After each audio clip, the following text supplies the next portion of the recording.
ഇന്ത്യയുടെ സ്വാതന്ത്ര്യത്തിൽ AICC മുമ്പിൽ നടന്ന സ്വാതന്ത്ര്യ ദിനാഘോഷ ചടങ്ങിൽ മേരി മർദ്ദമേരിയാകുന്നത് നമ്മൾ കണ്ടു. കോൺഗ്രസിന്റെ നേതാവ് സോണിയാഗാന്ധി അല്ല,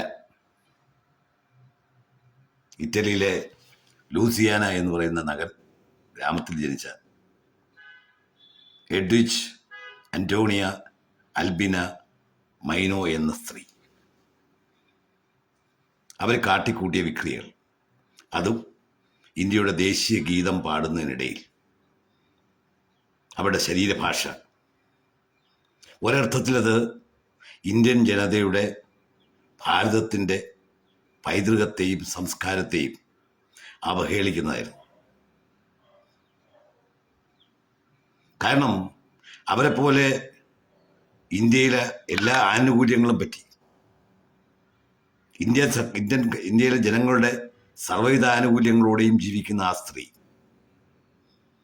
അവരൊരു പാർട്ടിയുടെ ഉന്നത നേതാവെന്ന നിലയിൽ അവരുടെ വ്യക്തിപരമായ അല്ലെങ്കിൽ ആഗ്രഹങ്ങൾ എന്തു തന്നെയായാലും, അല്ലെങ്കിൽ അവരുടെ രാഷ്ട്രീയ നിലപാടുകൾ എന്തു തന്നെയായാലും, രാജ്യത്തെ ദേശീയ ഗീതം അല്ലെങ്കിൽ ദേശീയ ഗാനം പാടുമ്പോൾ നമ്മൾ പാലിക്കേണ്ട ചില ഉത്തരവാദിത്തങ്ങളുണ്ട് ഓരോ പൗരനെ സംബന്ധിച്ചു. ആ ഉത്തരവാദിത്തങ്ങളുടെ തീർത്തും ലംഘനമായിരുന്നു സോണിയ എന്ന സ്ത്രീ അവിടെ കാണിച്ചത്. കാരണം അവര് നിയമത്തിന് മുമ്പിൽ ഇപ്പോൾ കുറ്റക്കാരിയാണ്. നമ്മുടെ ദേശീയ ഗീതത്തെ അവഹേളിച്ച ആ സ്ത്രീയെ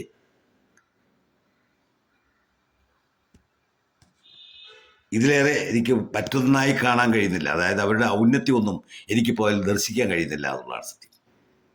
പക്ഷേ അവരെക്കാൾ ഏറെ പക്വത കാണിച്ചു രാഹുൽ ഗാന്ധി. തൊട്ടടുത്ത് നിന്ന കാർഗയെ സംബന്ധിച്ച് ഇവരുടെ നിപ്പും നടപ്പും ശരീരഭാഷയും കണ്ടപ്പോൾ അദ്ദേഹത്തിന് അല്പസ്വല്പം പ്രതികരിക്കാതിരിക്കാൻ കഴിഞ്ഞില്ല എന്നുള്ളതുകൊണ്ട് മാത്രം അദ്ദേഹം അവരോട് തിരിച്ചു മറുപടി പറയുന്നത് കേട്ടു.